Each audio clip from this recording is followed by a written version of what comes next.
Hey friends, welcome back to another video. Today I'm going to share with you some of my absolute favorite one pot meals. I decided to kind of gather a couple of recipes that were on my channel, put them together and share them with you because I'm here for one pots always, but especially in the fall, they're my favorite. So the first one we are looking at today is a sweet potato curry. And if you don't have the purple sweet potatoes near you, that's okay. These are the Stokes ones. They really do give this dish the most amazing color and flavor. But if you don't have these, just go with whatever sweet potato you can find in the stores. A lot of times these are seasonal to us, but I can usually find them all year round at Whole Foods. I actually ordered these from Misfits Foods, and that was back in the spring. I think there's a place you can actually order them from directly. If I can find it, I'll do a quick Google search and I will look it up. But anyways, you're going to cut and chop your potatoes. This is a curry, but I only added a curry powder. I didn't have a curry paste this day when I was making it. But I was thinking how good this would be over rice. I know that's a lot of people are probably going, oh my God, that's so many carbs. I get that all the time in the comment section. But hi, my name is Miranda. I follow a high carb, low fat diet, and I like sharing meal ideas that we use in our house in hopes to inspire and encourage you to maybe eat a plant-based meal, try something new, or see a recipe I share and say, hey, I could make that work for me and my lifestyle. Doesn't mean you have to copy it 100%. Sometimes it's tweaking things that might work better for you. We like to use a lot of coconut milk in our house. Maybe you don't like coconut milk. Maybe you want to use a different alternative. I also really love sharing budget-friendly recipes.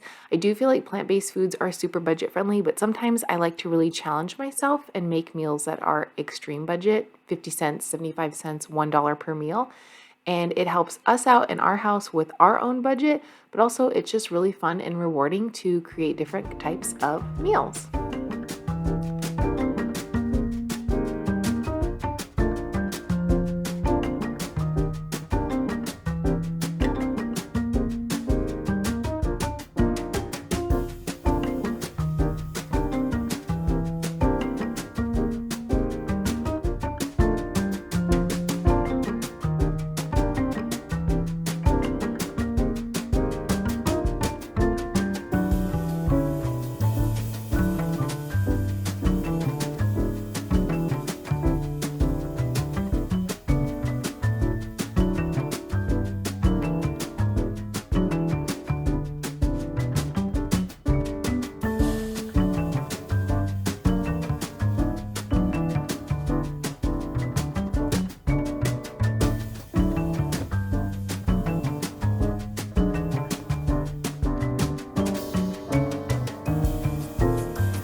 If you wanted to, you could substitute the purple potato for squash and make it a little bit more fall friendly because this dish was made in the springtime. I still think it has a very fall flavor palette. It has ginger, cinnamon, a little bit of garlic in there. Like I said, I threw in some curry powder, but I think with the mangoes and the sweet potatoes and the coconut milk, it is more like spring forward for many people. But again, throw some butternut squash in there, some acorn squash. Ooh, it would be so good. I also think that if you were to roast everything and then use an immersion blender or a high-speed blender and make it really smooth, that would be really, really good as well. I do have a butternut squash recipe that I'll be sharing with you in this video as well. It's really good. So just make sure you check that one out too.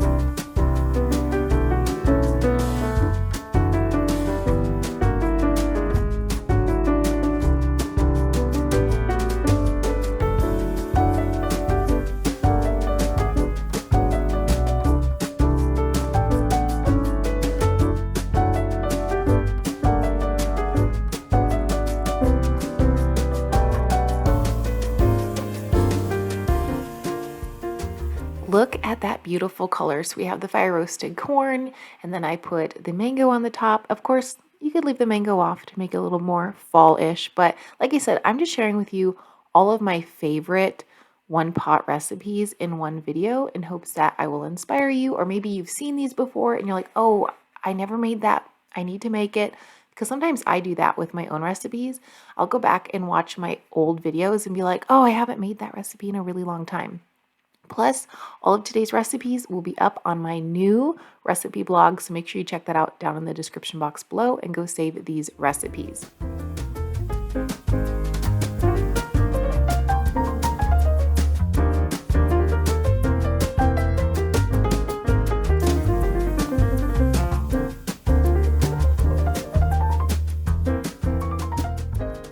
It should come as no surprise that one of my favorite one-pot meals is this creamy mushroom soup from Green Chef. My husband and I love Green Chef meals. They're easy, they're convenient.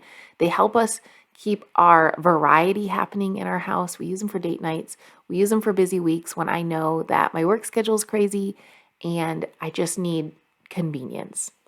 Green Chef is a CCOF certified organic company with options for every lifestyle.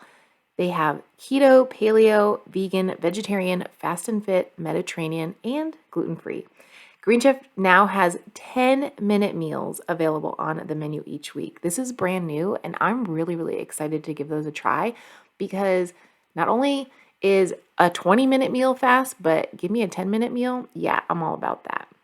This fall, choose Green Chef to experience premium balanced meals that excite your palate and support your healthy lifestyle. Use my code Miranda135 to get $135 off across 5 boxes, plus free shipping on your first box. Go to greenchef.com for more details. Make sure to add this creamy mushroom soup to your order when you order from Green Chef. As soon as you see it on the menu, you will not be disappointed. And then tag me over on Instagram when you try it. Your mind will be blown. It is the simplest recipe, but it tastes so good. I always like to remind you guys that Green Chef is a huge reason that I started actually liking and using seasonings, because so many of their meals taste so good that I was like, okay, I can do this. I can season my food, and they help me just to really enhance my palate. And when you find a recipe that you really, really like, you can save the recipe card and you can always make it again at home.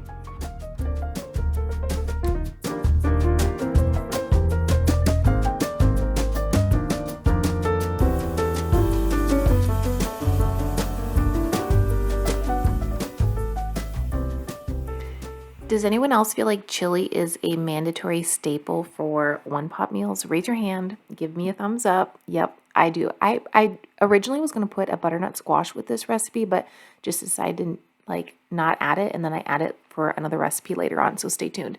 So this was one of my favorite chilies that I've ever made, but I think I say that with every chili because I really like chilies. I just feel like they taste better left over.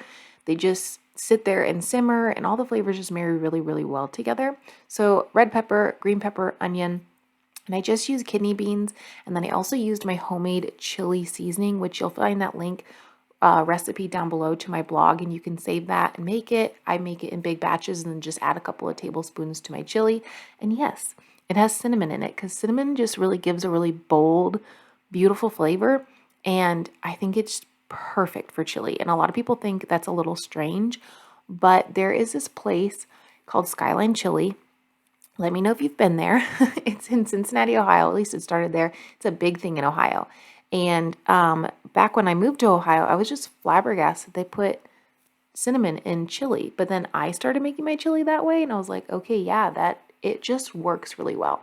So this is like the simplest. Obviously, you're seeing a lot of times in my recipes, I use a lot of canned items, especially when I'm sharing the recipe, because I feel like it's just more visually appealing. But recently, I've been making a lot of my beans in the pressure cooker and then putting them in my freezer. So I apologize if in the next, couple months, it's not as appealing, visually, aesthetically in my recipes, but sometimes I feel like I need to purchase the cans for the recipes. But open a couple cans, put everything in the pot, the vegetables. I didn't even saute the onions and peppers first. I just threw everything in the pot, let it simmer for about 40 minutes, and it was good to go. This was such a colorful recipe. I really like taking leftover chili and putting it over mashed potatoes or a baked potato. The other day I took some leftover chili and I made like potato fries in the air fryer and then like dunked my fries in it. It was really good. This veggie soup is amazing. It's a must make. And if you can't find this root blend from it's from Walmart, yeah, the Great Value brand, don't worry about it. Just add some carrots, beets, and some other root vegetables. It doesn't matter. But if you can find it, that's awesome. Absolutely do so. Black beans, celery. We're going to adding some canned green beans. Again, I just kind of go through my pantry, pick out things that I feel like will go together and then make a meal. And then hopefully I'll inspire you guys to do the same thing. So again, we got to cut, we got to chop, we have to open cans, pour everything in a pot. And then again, I let this simmer for about 35 minutes before I add my pasta. Because once you add the pasta, especially with gluten-free pasta, you kind of got to eat it quickly. There are some brands of gluten-free pasta that freeze really well, that cook up really well, that you can have for leftovers, and they're great. And I feel like it's always the corn-based ones, but the chickpea-based ones, they're kind of touch and go sometimes, especially depending on the brand. And I feel like the Banza pasta, sometimes if I undercook it just a little bit, I can have it for lunch the next day, but I can only reheat it one time.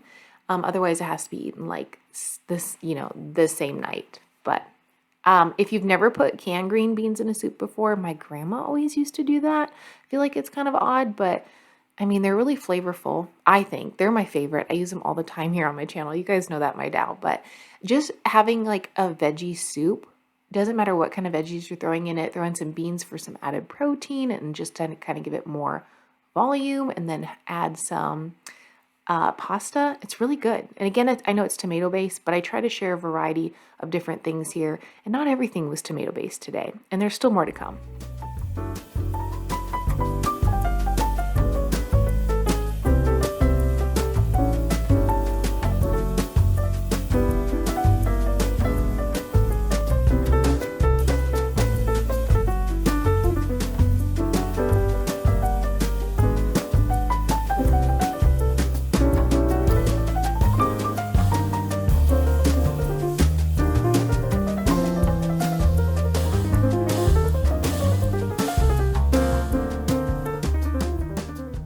I guess this last meal is not technically a one-pot meal. You could definitely do it as a one-pot meal. I decided to roast my veggies. So carrots, butternut squash, and those two marry so well together. I also have done this before with an onion thrown in. Really, really good. But I do think that roasting them brings out more flavor than just cooking them in the pot. So it's an extra step, but you do not have to do it. You could just throw this in the pot, cook it with some, I like to use veggie broth or water. You could use oil if you cook with oil. It's just personal preference. I choose not to. Add your seasonings, add garlic, and then, add your water and everything once they're cooked to your liking. And then use an immersion blender. I don't have an immersion blender, and I just feel like roasting them, again, just adds so much flavor. It's really, really good. And it's one really quick step that I guess, you could take it or leave it. And then I put everything in my high-speed blender. I know it's more of like a soup than a one-pot meal, but it's really good. And you can make it in the pot, like I said, in a one pot if you want to. And it was too good to leave out of today's recipes.